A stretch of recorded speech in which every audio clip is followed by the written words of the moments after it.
ধন্যবাদ আপনাদেরকে।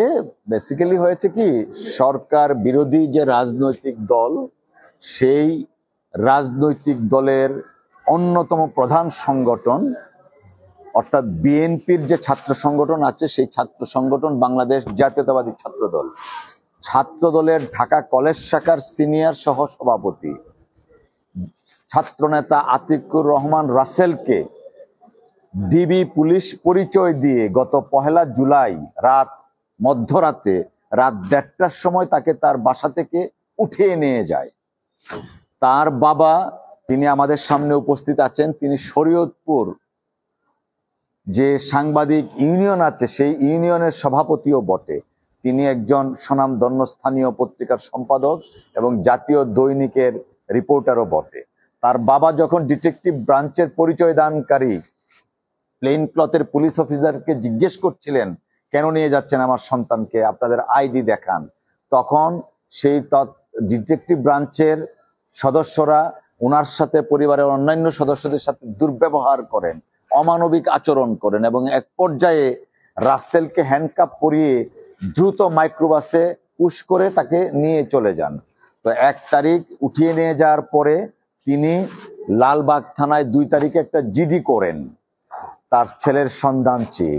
জিডি করেও কোনো কিছু হয়নি। তিনি র্যাব, পুলিশ, বিভিন্ন পর্যায়ের কর্মকর্তাদের সাথে সাক্ষাৎ করেছেন। পরবর্তীতে গত 6 তারিখে তিনি লালবাগ থানা, লালবাগ জোনের যে ডিসি আছেন পুলিশের ডেপুটি কমিশনার, ওনার সাথে গিয়ে সাক্ষাৎ করে একটা রিপ্রেজেন্টেশন দেন লিখিতভাবে ছেলের সন্ধান চেয়ে। আজ পর্যন্ত তার ছেলের কোনো সন্ধান পায়নি। এবং আপনারা জানেন, এইটা জাতীয় দৈনিক, ডেইলি স্টার, প্রথম আলো, সমকাল সহ বিভিন্ন দৈনিকে ফলাও হয়েছে যে ছাত্রদল নেতা গুম হয়েছেন। তো আজকে সেই ছাত্রদল নেতার বাবা এসছেন মহামান্য সুপ্রিম কোর্টে, হাইকোর্ট বিভাগে একটা হেভিয়াস কর্পাসের রিট পিটিশন দায়ের করেছেন তার সন্তানের সন্ধান চেয়ে। তো আমরা আশা করছি আগামী সপ্তাহে অর্থাৎ কালকে দিন অথবা রবিবারে শুনানি হবে এবং তার যে বাবা তিনিও আছেন, তিনি তার সন্তানের সন্ধান চান। দেশে আজকে যে অমানবিক একটা পরিস্থিতি সৃষ্টি হয়েছে বা চলছে, এই রাসেলকে গুম করা এটা একটা অন্যতম উদাহরণও বটে। আজকে দেখুন, এই পুলিশের সাবেক আইজিপি বেনজির সাহেব দেশের কোটি কোটি টাকা গুম করে নিয়ে বিদেশ চলে গেছেন। ঠিক তেমনি ভাবে পুলিশের নাম দিয়ে এখন সাধারণ মানুষ অর্থাৎ বিরোধী দলের অ্যাক্টিভিস্টদেরকে গুম করে নেওয়া হচ্ছে। তো উনি আসছেন মহামান্য সুপ্রিম কোর্টে, হাইকোর্ট বিভাগে রিট পিটিশন দায়ের করেছেন।